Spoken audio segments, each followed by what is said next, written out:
Hey everybody, welcome back to season 2 of Operators, episode, I don't know because I always forget, but I'll call it 12 and say it confidently, so it's 12. Anyways, I'm very excited as usual with the guests that we have today. I'll introduce them shortly, but as what we always do to get this started, if everybody wants to throw in the chat where they are calling in from, I love to see the global audience that we always have. So as usual, I said last time as always, but as usual, I am here in Southern California. I've taken one out of the, I don't know, 40 episodes we've done from Chicago. So I've mixed it up a little bit. So anyways, throw in the chat. Let me see where you guys are calling from. See, we got New York City representing. I know Neil's from there as well, but we'll ask Neil and Ronny where they're from shortly. But first, we have GREATS on today. And so GREATS, they design classically inspired sneakers for both men and women using luxury, high-quality materials in construction. They're actually acquired by Steve Madden. They still, as far as I know, operate as a standalone brand. They were founded in 2014 in Brooklyn. And so really excited to dive into that. And then we'll get into some of the technology platforms that they use as well, like we always like to. They use Attentive, Klaviyo, Yotpo, Gorgeous, and of course ShoppingGives, who we have on here today with Ronny, who's the founder and CEO. But Neil here, so he's the president of GREATS and former design director over at Steve Madden, Dulce Vita, and Mcluhan. So a few very familiar brands. And in his spare time likes to skateboard, and word on the street is he's building a skate park in his backyard. So maybe we'll have to start with that.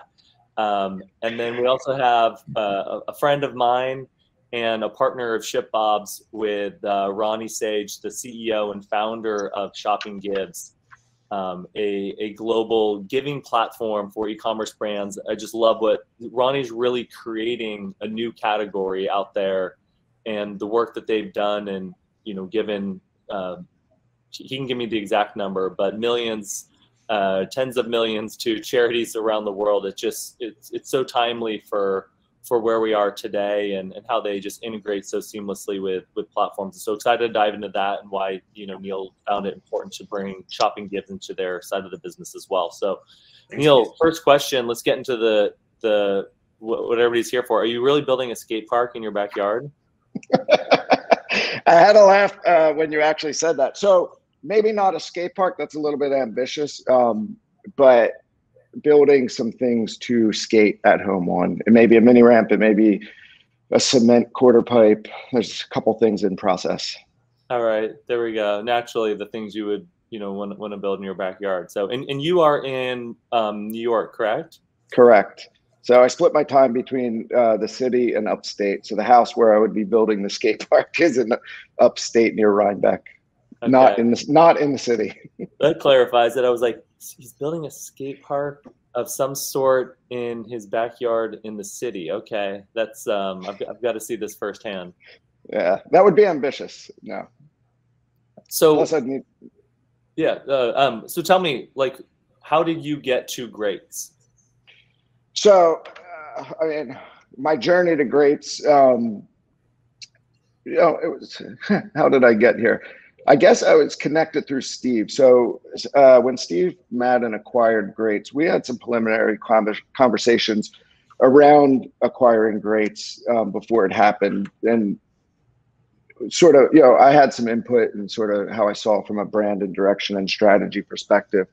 After it was acquired, he introduced Ryan and I, and then Ryan and I formed a great relationship and started working together. And I had the pleasure of working with Ryan for almost a year, actually, before being promoted to president. And immediately when I came in, just our synergies aligned and sort of values in terms of, I really, from a brand proposition and what he built and created, I had nothing but respect for, and honestly was like, blown away to be able to work on the brand as a fan actually for years of it, and knowing about it, obviously, being in the footwear business. And so that's really sort of, my intro was obviously through the Steve Madden pipeline, as I was part of that ecosystem, and then the introduction to Ryan and working together. And then when Ryan exited, I was promoted then to president and sort of took over the reins and really carrying on the work that he started. So you've worked at some very iconic brands, at different roles. Now you're coming in here, a relatively newish brand, and you're at the helm. What's been the biggest difference for you as you run the ship now? So, I mean, I guess, that's a good question and a tough question. There's a few things that are highlighted to me. I think the landscape has changed dramatically. So, first of all, you have to think from a context. I mean, 15 years ago, and especially, in some of the bigger brands I've worked for, and even up until probably, 5 years ago, it was a very kind of predictable business model, if you will, and sort of, and whether you were talking at a retail level, which was brick and mortar, or you were talking about a wholesale level, right? You design a collection, you speak to trend.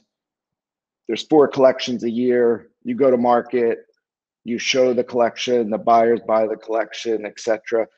This is DTC. I mean, and forget even direct to consumer, it's all digital, and it's a completely, and the value proposition was completely different than anything before. So I think that's where, especially that first year working with Ryan in particular, and really getting sort of to work under him and learn firsthand what he created and sort of what the value proposition was and what the mission was really, really valuable, because it helped me then to sort of get a better footing in terms of where to take the brand into the future.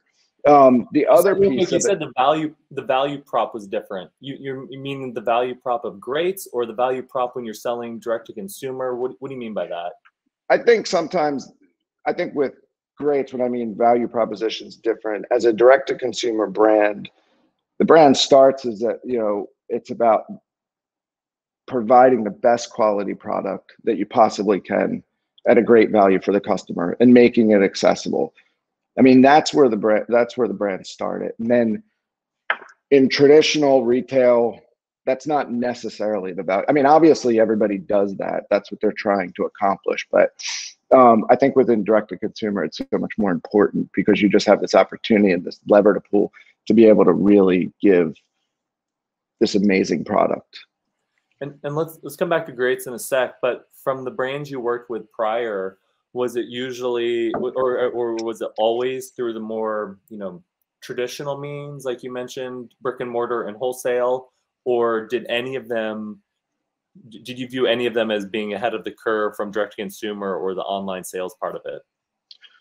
I think Mcluhan, actually, I would probably say from a time period perspective, was ahead of the curve from a direct to consumer. I mean, digital really took a big focus at Mcluhan when I was there. And that was probably, and I guess it would make sense, because it was probably 2012, 2013 roughly, which, GREATS started in 2014. That was the explosion of really, I would say, direct to consumer brands or digital. So, through there, I mean, obviously there was some experience and learnings in terms of, leading teams from a product perspective, in terms of what works for digital and what works, let's say, in traditional wholesale, and what works in, brick and mortar. Because you also then you have to think from customer segmentation, where you're selling the product, etc. I mean, there's a lot, start going down the rabbit hole too, even online, customer journey, customer experience. How are you getting them in the top of funnel? What are the levers that you're pulling to activate that? As opposed to, if you're selling wholesale or you're in a brick and mortar store, typically, one, the brands I'm talking about had huge brand recognition. Two, they're in locations with tons of foot traffic, high visibility. So as a smaller brand, I mean, how do GREATS was really great, and still, making so much noise out there to break through and actually kind of stake a little claim for themselves. So as a former design director, when things started coming online, how did that shift your approach to the business, if at all, from maybe even packaging to the unboxing experience to the actual shoes, and balancing that with what you're doing within the stores? I mean, I think I'd say probably from a data perspective, we definitely saw that certain colorways and certain materials worked better online than they did in store. And I think that probably right? It's a no-brainer. Things with bolder colors, things that really register online, that really draws the viewer in, the customer can actually see it. I mean, it's probably not a surprise. It's, you know, it's not rocket science. Sometimes it's like, oh, okay, that's cool. That makes sense. Like that works. So we would start sort of pulling data to see what's registering and what's not registering. And we would honestly start, I think that's probably been the biggest shift in some ways, where, you know, your design, there's another sort of input into your design process and your product creation process in terms of data. And we're so reliant on data anymore. And even within my design team now, I emphasize them to continue to look at the data and the numbers and to look what's actually checking, because the customers vote with their dollars, right? So it's like you can debate all day. It's a good shoe. It's a bad shoe. Do I like it? Do I not like it? But when the shoe sells, like, I mean, there's the vote. Yeah, I like that. The customer votes with their dollars. A book that I think about a lot is The Medium is the Message by Marshall Mcluhan, which is kind of, you know, out there thinking just on, like, I think the core concepts of marketing and sales and human psychology. And one of the aspects of that is how you get to the customer is equal, if not more important than what you get to the customer. And so I think that's interesting, where, you know, you're selling it online versus in the store, and what pulls people in will naturally change on like what it is that you're creating. And so are there any examples that you have of kind of how you started to, maybe between that and like the data that you were intaking, how you started to like maybe pivot? You mentioned like the color schemes, but did that set you guys off in like any new directions that stand out to you? Yeah, I guess I can't think of anything off the top of my head right now that's sort of like, you know, it's like, oh yeah, there was this moment and we kind of discovered this thing and we went in this different direction. And I'm sure as I start talking, something will probably pop into my head. But what actually I started thinking about as you were speaking is, and also within this shift, it's also a big focus on why. You know, why are we creating the things that we're creating? And I think digital as a platform really gives you an opportunity to story tell more through product. You know, and you know, the product is the medium. It's very much true. And I think that's something I think we found more so than ever before, there has to be some like sometimes just doing the shoe for the sake of doing the shoe, like in the new color or whatever. Not that there's anything wrong with that, or we shouldn't keep, you know, everybody loves color and we push, you know, sort of expansion within different categories, but really giving a reason why to the stuff that we're building.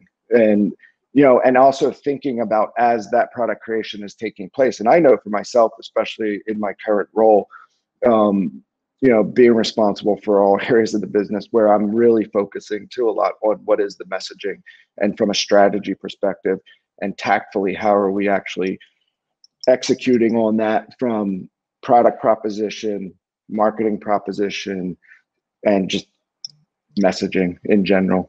Well, let's stay on the why for a minute then. It seems, you know, maybe it's just my focus on the space, and so I'm seeing it more. But, you know, historically, you know, there's been the Patagonias of the world that have always skewed heavily to the why as part of their brand message and what they stand for.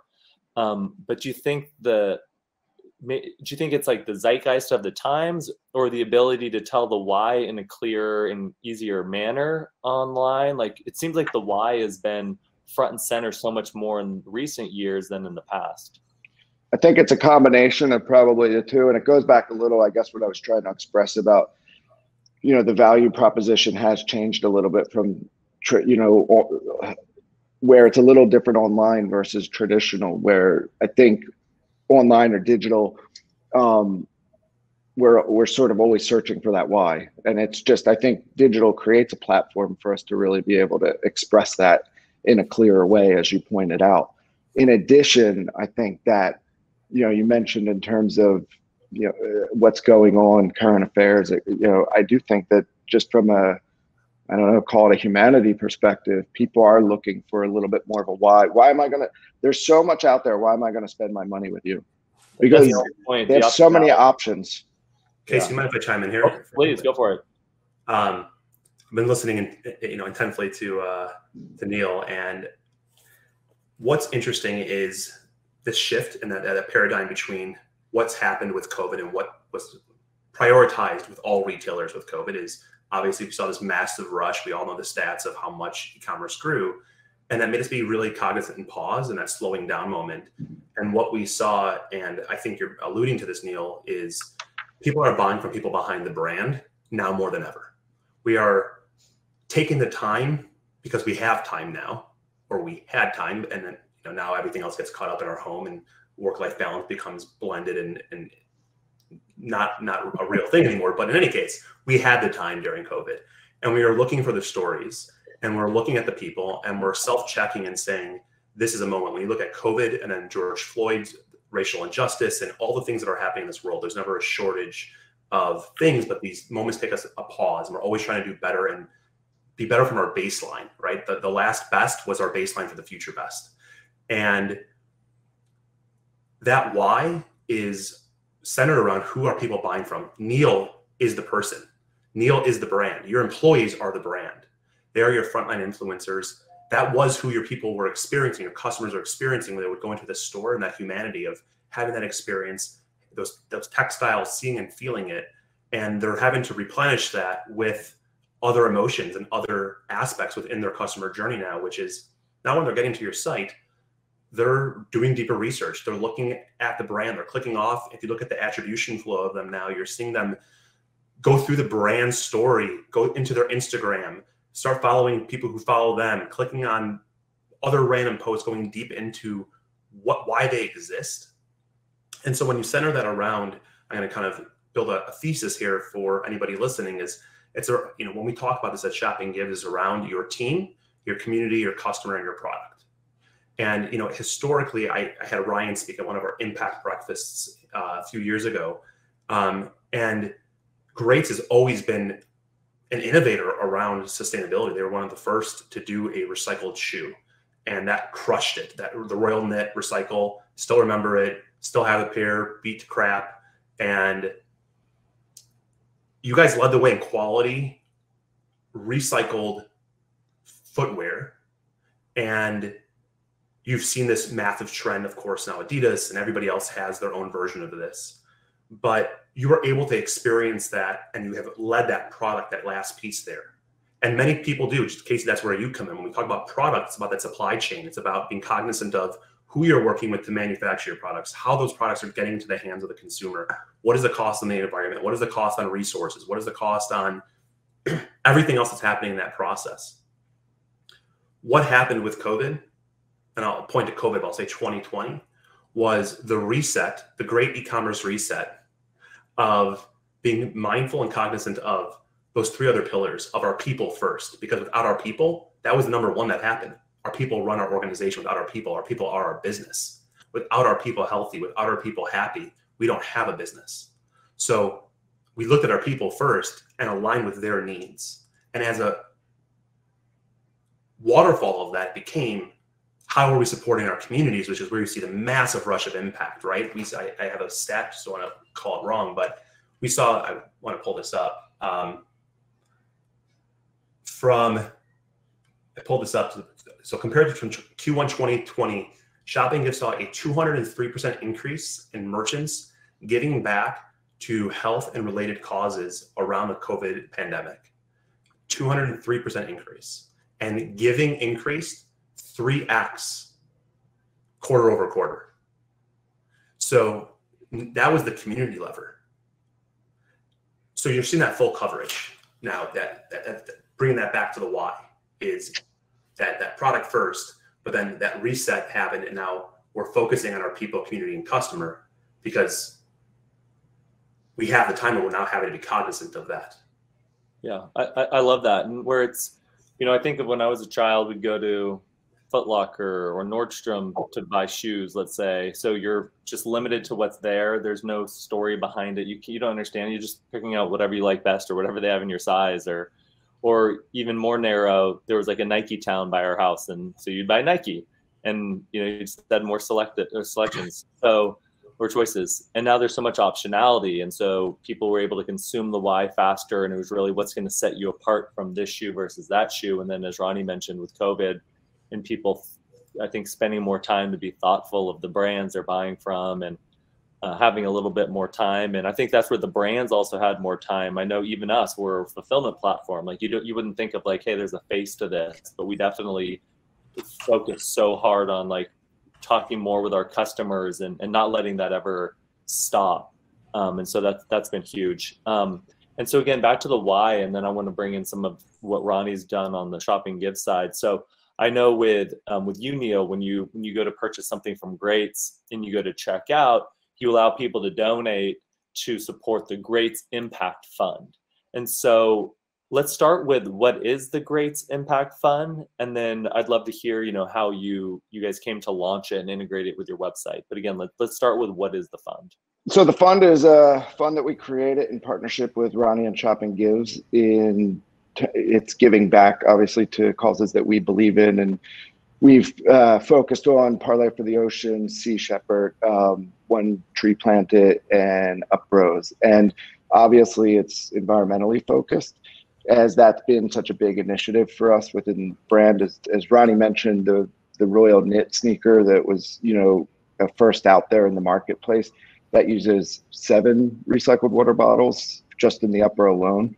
And then even some of our newer products in particular really make a huge impact on cleaning up water supply and air. So, you know, between Parlay and One Tree Planted in particular, we're sort of covering those bases, and we feel like it really fits in sort of within what we're trying to accomplish from an environmental standpoint.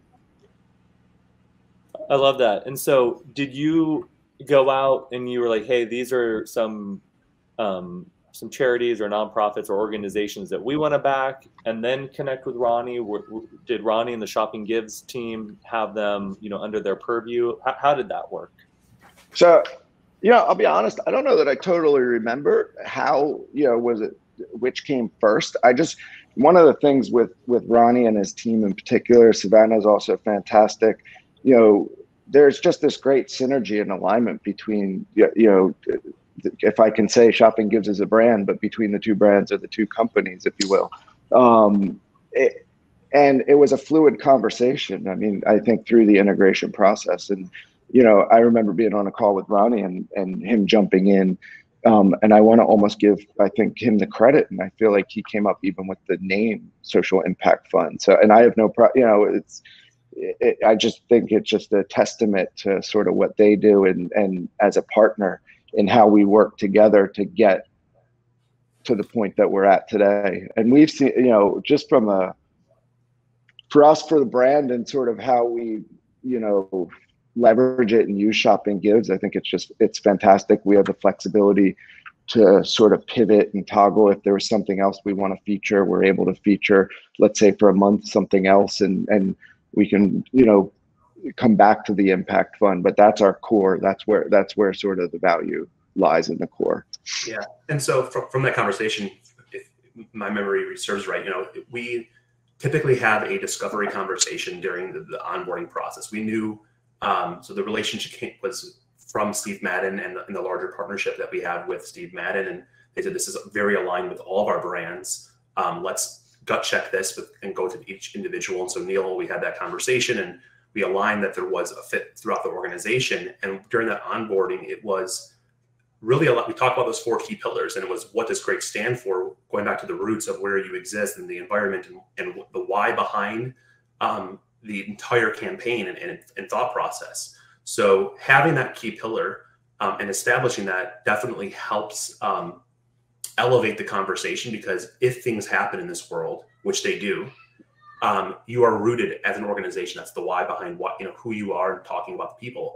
But your employees are also, you have a voice and are influencers in this. So if for some reason something, you know, they are passionate about something that they're taking part in, you have the ability to feature them. Or if a disaster takes place and it's in your community's neighborhood, being able to shift that, but then you always have that opportunity to bounce back to your core impact, which is what we have talked about. And so Neil said, how can we do this in a way?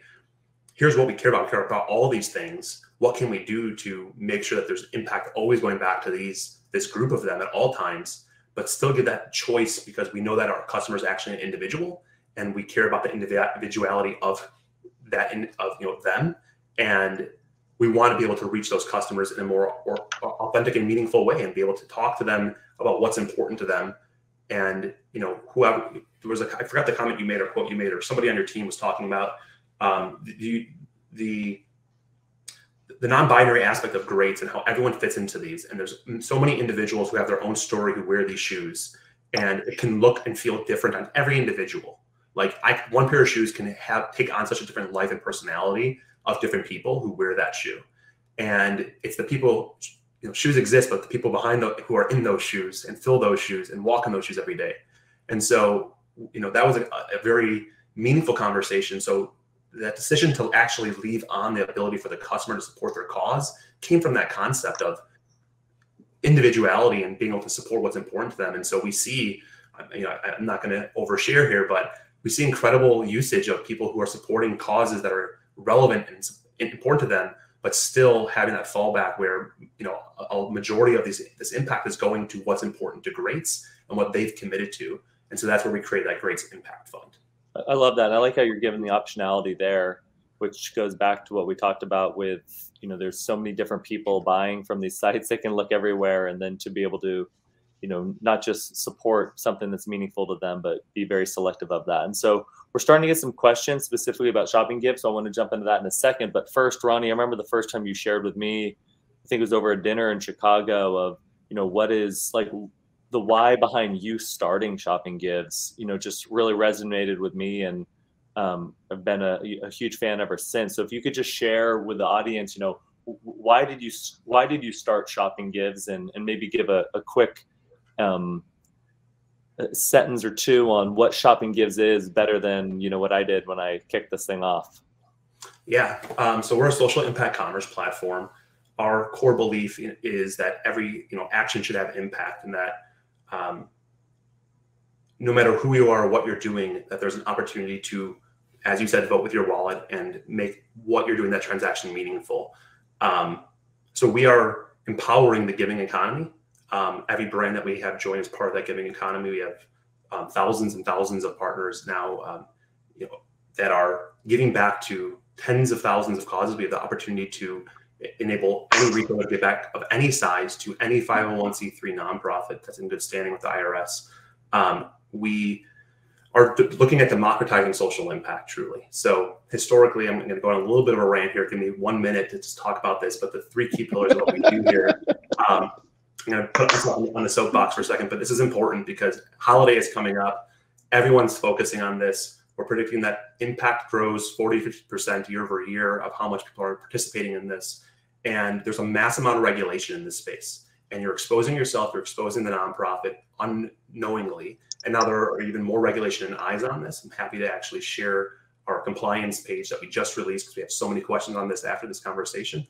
But all that regulation and compliance, which is why historically you saw the largest nonprofits partner with the largest retailers, is because there's tens and 50,000, it gets very, very expensive. It could be for one partnership, $50,000, because you need to do what's called commercial co-venture and solicitation agreements. And that nonprofit has to be registered in all 50 states for you to partner with them if you're selling online, which is a barrier to entry for a small retailer to partner with a local nonprofit, and you're selling online. That local nonprofit's not going to go and register in 50 states.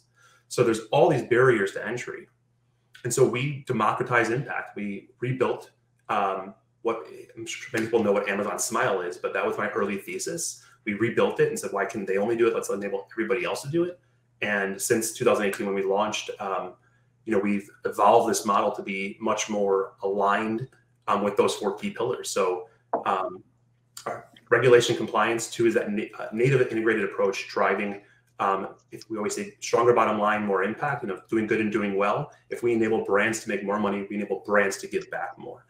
Billions of dollars are wasted in marketing each year when the customer actually wants those dollars to go towards something that aligns with them. So if you can shift those dollars out of marketing, and we call it RODS, return on donation spend. So, you know, you have an ROAS goal as a retailer, but if we can shift that mindset and say, we're going to allocate those dollars towards impact and have a stronger bottom line because of it, and be able to include that in our customer journey, then we are able to have more profitability. We're able to give back more. We're able to create higher converting customer experiences. And so that is second piece. And third is the data. So enabling brands to make smarter business decisions more personalized, engaged conversations with their customers based on who they support, sharing their information about what they support, and articulating that to be more meaningful. So we know that Neil and his team have a business to operate, and there's a lot of challenges for every operator. And as good as you want to be, and as much as it's prioritized with every organization, whether you're Allbirds starting on our Toms, who that's their core of their model, you see that Tom shifted away for the 1-for-1 because it becomes unprofitable, and they have to shift that model to become. They still want to create impact, and they're rooted in that, but there still has to be a bottom line. So if we can enable the operators to operate and streamline that back office, then everyone's successful. So that is the long-winded version of what we do. I love that. We'll put you back on the soapbox soon. So you mentioned, getting registered in all 50 states. The question here from David, he says your app allows for Shopify stores that sell in USD. It's not a problem for one of his stores, but he has another one that operates in South Africa using ZAR. Is there a way around this? Yeah, unfortunately, no, not right now. We are having some developments in currency conversion, but there are lots of complexities and regulation around currency conversion into donations and how those donations process. So as long as your store is core in USD, and then we can partner with you. But we do not currently support other currencies outside of that. It is absolutely on our roadmap, but is a massive undertaking from not just the currency conversion, but the compliance regulation around donations. Yeah, it's fascinating how the compliance and regulation for donating when it's for good in general, and yet you can buy from somebody's website around the world very easily, almost regardless of what the product is. Yeah, it's a lot of it's around consumer protection and like FTC compliance, Better Business Bureau compliance around what you're marketing. So if you're making a statement of impact, or you're asking your customer to donate, how do you actually, as a consumer, how do you actually know that those donations are getting to the end nonprofit, and that transparency of that? I'll just give a tidbit out there for anybody who's trying to do this. You can't say 1% of net sales. That is not transparent to the customer. Everyone loves to do it because you don't want to show your margin. And it's more expensive to do it off of gross, but it is not compliant to do it off of net sales. We donate 10% of net sales to this nonprofit. Not transparent, can't do that. Interesting. So we're going to come back to ShoppingGives and some of the that side of the business shortly. Neil, I want to take a quick turn on more of the supply chain side of the business, which has been front and center last year and maybe even more this year. So let's start with manufacturing. Where do you guys manufacture today? So we have a global supply chain, manufacturing between Italy, Asia, and Portugal. And really, we have the luxury, which I don't know if I should really use that word in today's climate, but given actually the flexibility of our supply chain and having different countries or different regions, we are actually able to move pretty quickly to support demand. So that's why I say it's a luxury for us. And some of that's fueled by support from Steve Madden infrastructure, which has been extremely helpful. And you mentioned, several rather different countries. Are they redundant of each other, or are they providing different items? And so you're having to balance the supply chain differently there. What's that look like?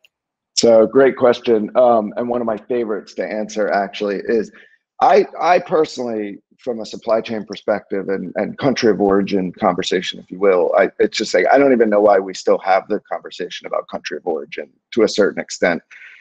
It's about the best country, or forget even country, the best factory for the right product at the right price. And really in the end, the person that values is the end user, the consumer.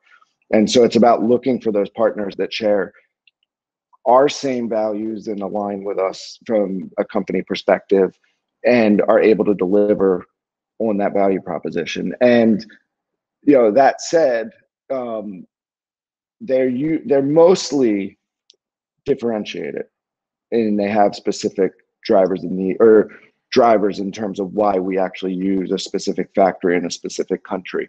That said, the other thing there is no reason if I needed to that I couldn't, because of especially in today's climate, if I had an issue in one country with a certain style, you know, I have all the confidence in the world that I could make that style in one of my other factories, you know, and deliver the same exact quality that I'm delivering in whatever the factory that originally was making it in. And, you know, I think, you know, today you need that more than ever. If you start reading in the news, I mean, you know, Italy was shut down forever.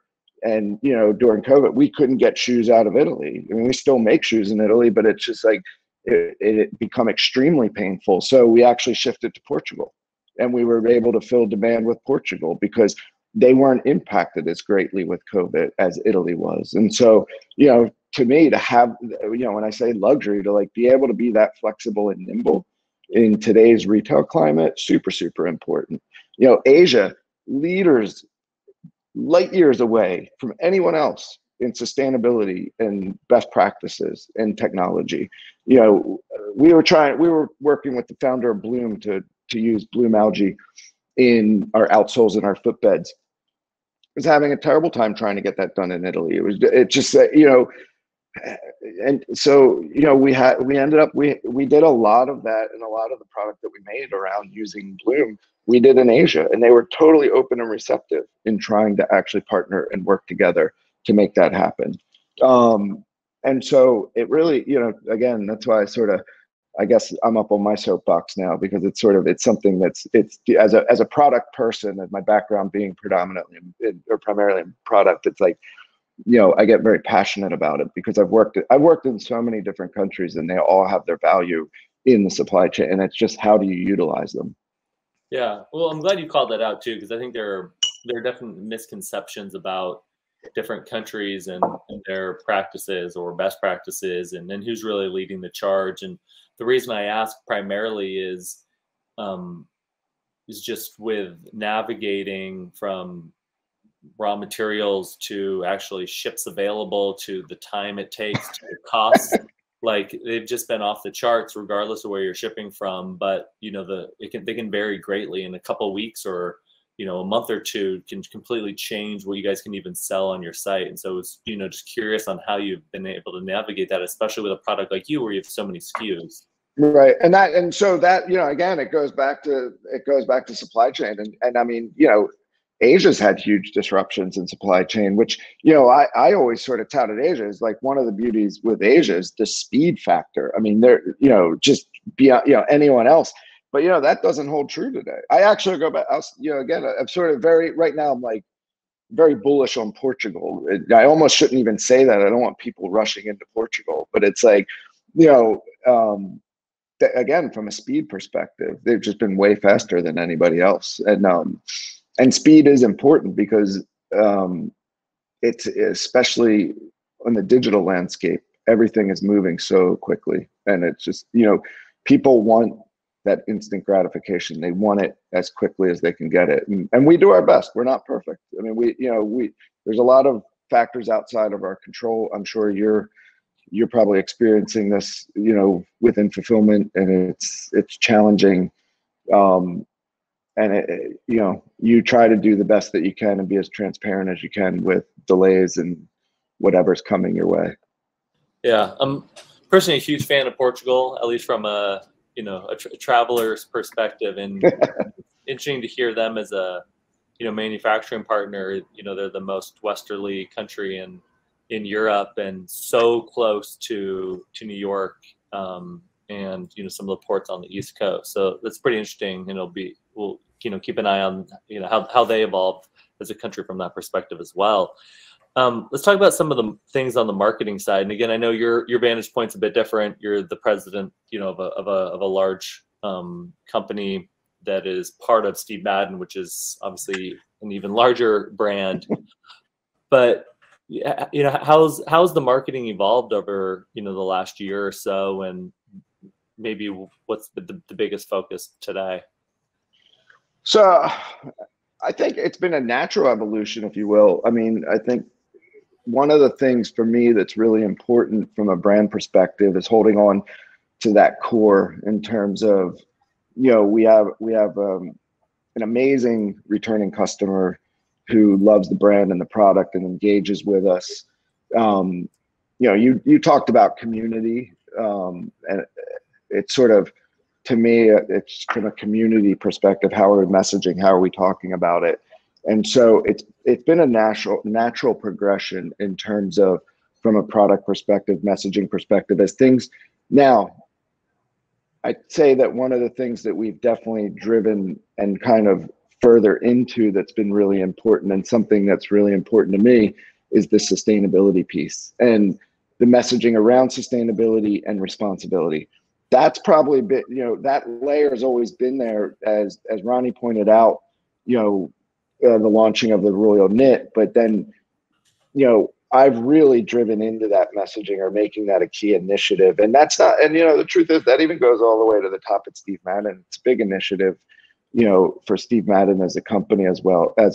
And what I really appreciate is that they actually really support us in that mission, and sort of, you know, as Ronny pointed out, they're the ones that brought us together, actually. So, and we've been able to lever some of their resources even within sort of our supply chain, in terms of getting people certified. And why I bring that up is because, you know, when we talk about marketing and messaging, you know, there's a lot of noise out there, and I hate to use this term, but there's a lot of greenwashing out there, and responsibility, sustainability, it's a big buzzword, but I'm really proud of the progress that we've made. So I feel like we need to shout about it. I would say, going beyond and further, what I hope from a marketing perspective and messaging perspective is that it almost becomes like, yeah, of course GREATS does that. Like it's a no-brainer. Like, you know, what I really want people to pay is that we make beautifully crafted shoes that are fantastic quality, and we're giving them for an incredible value. Yeah, I think, you know, and it's like, oh, okay. And they use bloom algae technology, and they use recycled leathers or recycled materials, et cetera, et cetera, et cetera. Like, I can't wait till we get to the point where it's just like, we don't have to kind of hit the consumer over the head with it anymore. Preach. So I'll get off my soapbox. Speak it from your mouth to God's ears, sir. That's you know, once we always talk about the concept that buy now, pay later, you know, is the table stakes, right? Everyone has it. You have something. And ShipBob, of course, you have to have good fulfillment. So just doing a plug for you, Casey. But in any case, everyone has buy now, pay later, and it's table stakes. Consumer expects it. I believe that we are on a steady path towards it's. You know, that's our whole business is built on this, and our thesis is that every brand should have a moment of impact, sustainability, CSR, call it what you will, but it's table stakes. Yeah, one thing I want to add in there, and you both have mentioned on it, and because we focused a lot on sustainability, and even myself as well, in the conversation. But really, I really like to use the word responsibility. And you know, we've Ronny, you talked about pillar of community, and Casey, you talked about it just even from a fulfillment perspective, which I really feel like, you know, you in some ways you're the touch point of community, because you're how the end user gets product right in their hands when you talk about fulfillment. But it's really about responsibility, and we're not perfect. You know, we do the best that we can in any given situation, and we're always striving to do better. But it's just about being conscious and about being responsible and being aware of, you know, that you're just trying to do the best in all decision making. So I have a selfish-ish question. So back to like the marketing and the branding side. And so, you know, us in like the business to business space, it's, you know, we do as much customer voice as possible. And because that's what matters, and that's where I learn the most, and it's what I enjoy. A lot of it is also feature focused. It's, you know, hey, do you want 2-day shipping? Do you want, you know, we made a big push earlier this year where our entire supply chain is carbon neutral. And so, you know, it's all these, let's say, feature focused items below the surface. Whereas I think brands such as GREATS and Steve Madden, they do such a good job of like building this this brand and following and community. And it's, you know, you did mention something as like a feature, which is, oh, it's sustainable, but that's not necessarily what you're leading with. And so curious on like, what tips or suggestions do you have as like, again, you're building up this, like, I don't know, yeah, like again, following of people over like what you stand for, and how do you guys approach that? I think that what comes to mind first for me, and I think when we talk about marketing and branding, it's actually community first, the consumer and our guy. I mean, our business is predominantly men's. You know, we have a very loyal women's consumer who stays with us, you know, month after month. But when I talk about especially our men's consumer, I think it's community and talking about, you know, where greats are made to be worn. Where are the shoes taking them? You know, he can wear them to the boardroom. He can wear them with a suit. He can wear them with shorts in his backyard. They're completely versatile. And one of the things we've actually started messaging more, and it's been great as things have started opening back up, is sort of events, you know, occasion. Where is he going? What's he doing in them? How is he using them? I had a great conversation with a chef actually the other day, and talking about sort of, you know, he's like, you know, he's not behind the line anymore, but he's like, when I was, you know, the idea, you know, your shoes were part of your personality within a uniform, and sort of, and he was like talking to me. The reason it came up was because he was talking to me about how he wears his greats, and where, like, he's got, okay, these are on, I wear these on the plane because these are great for that. And I know that I could also get off the plane and do a quick workout, et cetera, et cetera. And like, you know, then I could go to dinner, and, you know, what else is happening in our city around us? What are the things that people are doing when they're wearing sneakers or wearing our shoes? So I don't know. I hope that answers your question. I don't know if you were looking for something else. No, this is it. I was, like, if you tell me literally looking somewhere else, I was taking some notes because this gave me some ideas for some things you can do. I like the versatility where it's essentially like, be great. Like, you know, again, you're in the board meeting, or you're walking your kids to school, or you're in the backyard, you know, planting something new. Like, it's, you know, it can help you across the board, and it's with you. Well, you meant, because I mean, and you bring up a good point on sort of like, right, the product, is it features and benefits detailed, right? Like, you know, of course you can message on that, but that's almost like, that's as you talk about, you know, business to business, you really probably do to some degree when you're focusing on those features and benefits, or those product attributes, because that's what your consumer is probably looking for. They're like, okay, well, how we're going to get quicker ship? Is it free? Is it cheaper? Right? Like, where for us as a brand, as a community, you know, I mean, we want to build a movement. We want people to be part of greats. We want them to be one of the greats. Like, that's the whole, right? That's the whole thing. We want them to come on this journey with us and be part of the ride. And sustainability and lightweight, comfort, flexibility, etc. Like that, those are just some of the perks of being along for the ride. But you're part of this cool club that we're doing great stuff, and we're part of a community, and we all fit in, and everybody's welcome. It's about inclusiveness. It's not exclusiveness. We welcome everybody. Come. You know, we're your tribe. Yeah, I love that. And so, Brian, let's jump back to you with ShoppingGives. And I know we've been talking a lot about greats today, but if we zoomed out a little bit, any examples that stand out to you of, you know, how certain brands have been able to utilize ShoppingGives or vice versa to really make a big impact to what they stand for, and then maybe on the capitalistic side or selfish side, how they've been able to like leverage what they're doing with you to, you know, help drive more business as well. Yeah. It was a wow moment for me last week. I was in New York for a conference, first one, probably be the only one of this year.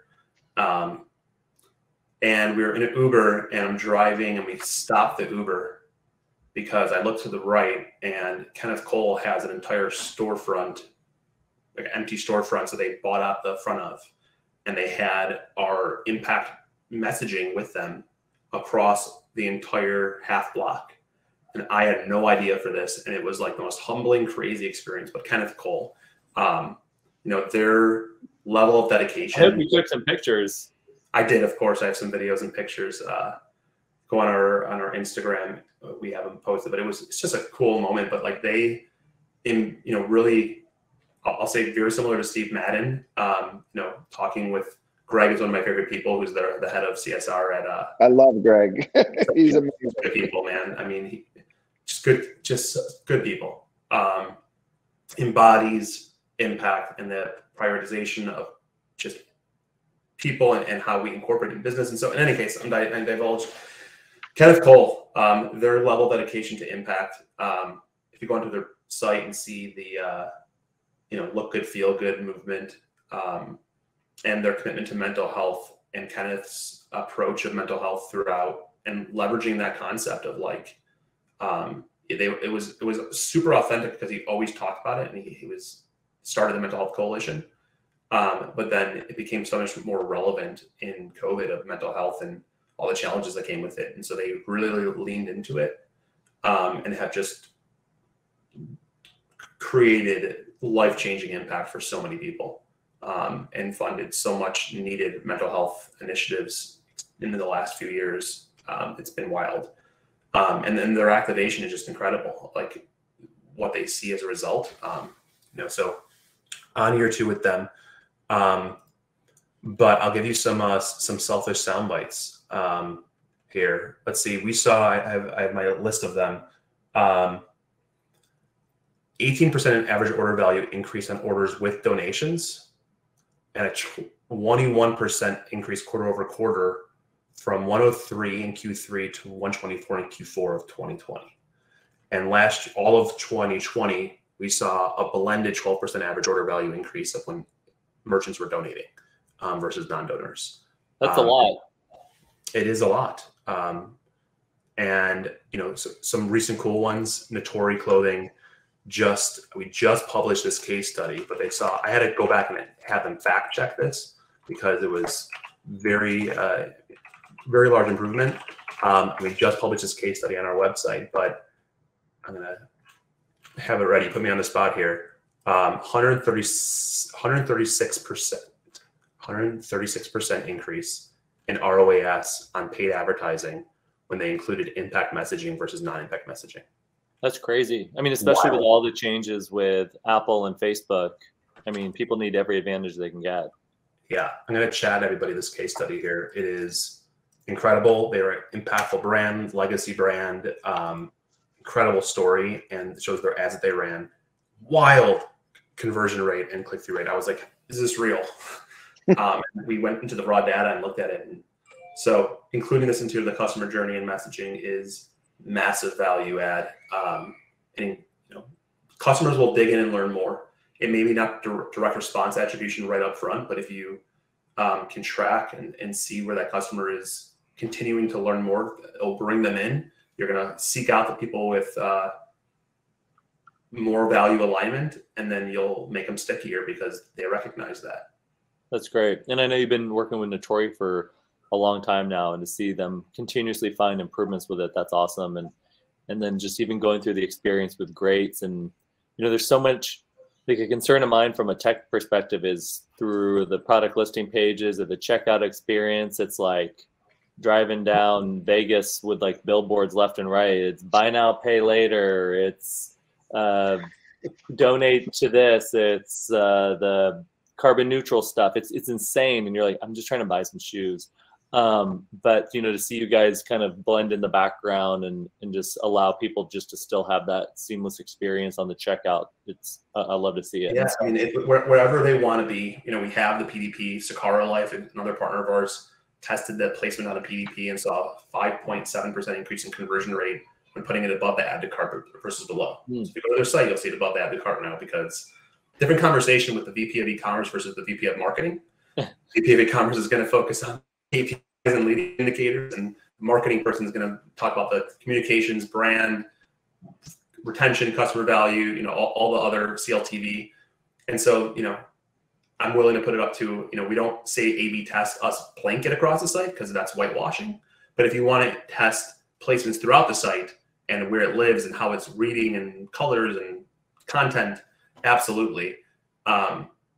But we also now have roundups. So if you want your customer to round up, it's an add value. We never say lead with rounding up. You should be committing to impact before you ask your customer to join and giving back. We have point of sale now. Neil, are you guys on Shopify in-store? Yeah. Wait, how do we not know this? We missed the boat. We'll talk about it offline though. Great. You're railing here. This is awesome. We launched Shopify POS, so if you have it in store, we have that as well. So full omni-channel impact. That's great. And so we're almost at the top of the hour. I want to end with the question that I always do. Ronny, we'll start with you, and then Neil, you can bring us home. So, you know, as a founder, Ronny, what is your number one tip for entrepreneurs today, whether they are thinking about getting started or they're running their own business? Equity is king. It seems like it's cheaper up front. It's not. Bet on yourself. Cash is always available. You can find it. You can make cash. You can't make up equity.